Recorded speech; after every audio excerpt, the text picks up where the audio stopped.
The director of We Are Still Here and Mohawk, Ted Geoghegan, is back with a nostalgic supernatural jaunt set in 1945 Brooklyn called Brooklyn 45. So huddle round the old radio, don't forget to drink your Ovaltine, and let's take a trip to yesteryear to check out Brooklyn 45.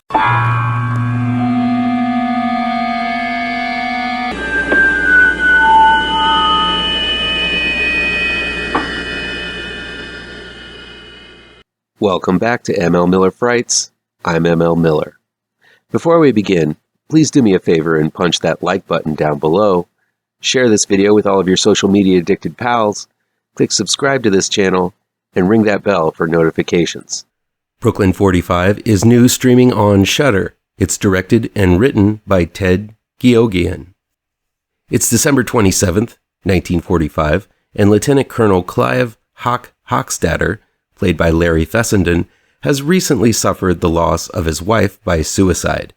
To help mourn his loss, he has invited a group of his closest friends: retired military interrogator Marlon Sheridan, played by A League of Their Own's Anne Ramsey, her politician husband who has never served a day in his life in the armed forces, Bob Sheridan, played by Ron E. Raines, Hawk's retired right-hand man, Major Archibald Stanton, played by the Rangers' Jeremy Holm, and Hawk's childhood friend and military lifer, Major Paul DeFranco, played by Ezra Buzzington.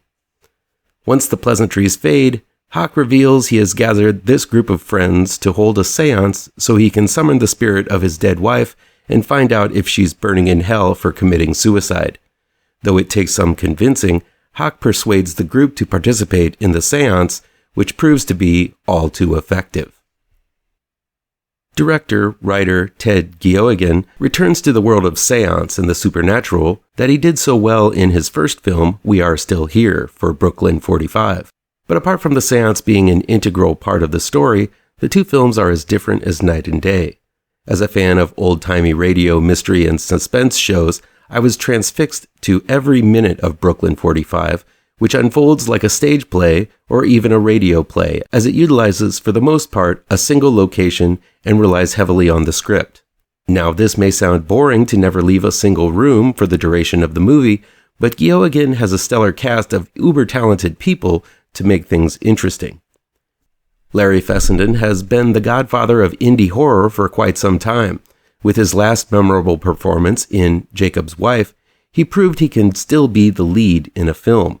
In Brooklyn 45, Fessenden is a powerhouse. He delivers a monologue attempting to convince his friends into partaking in the seance that few actors could pull off. As this actor ages, he looks more and more like a Jack Nicholson in his prime, and though he is a distinct performer in his own right, I couldn't help but feel that Fessenden has crossed over into a new era of his career with age. In Brooklyn 45, he commands every scene he's in and bounces off the other actors amazingly well.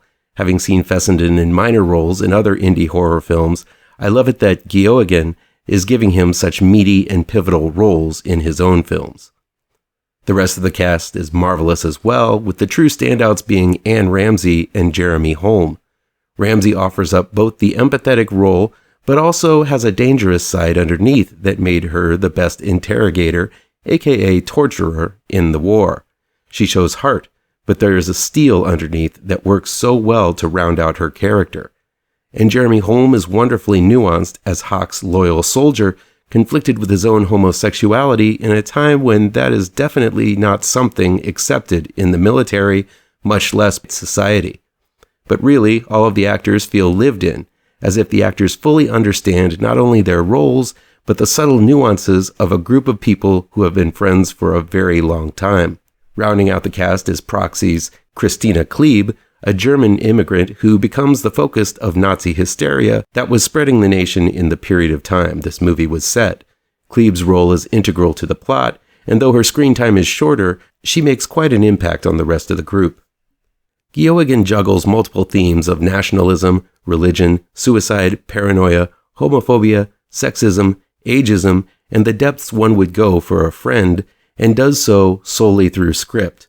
I'm in awe at the complexity of the relationships between the characters and how Geoghegan is able to mix in these themes so effortlessly. While much relies on the actor's shoulders to realize these characters, it's Geoghegan who came up with them in the first place. This guy's got a gift for gab, as about 80% of this film's suspense comes from character interaction. The conversations are written sharp as tensions between the longtime friends, who are still very different people, rise to a fever pitch.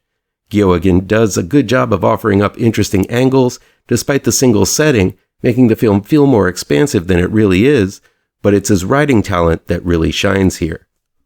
If you need explosions and expansive effects sequences, Brooklyn 45 is not the type of movie for you.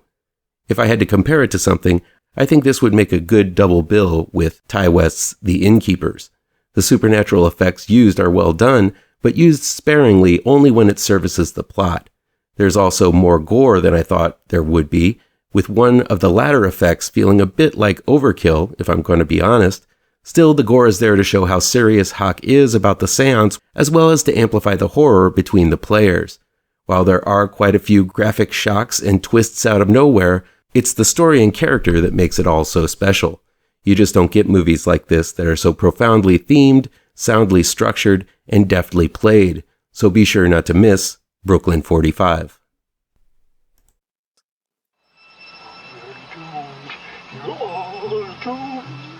You're doomed to live the life you're meant to be, stuck inside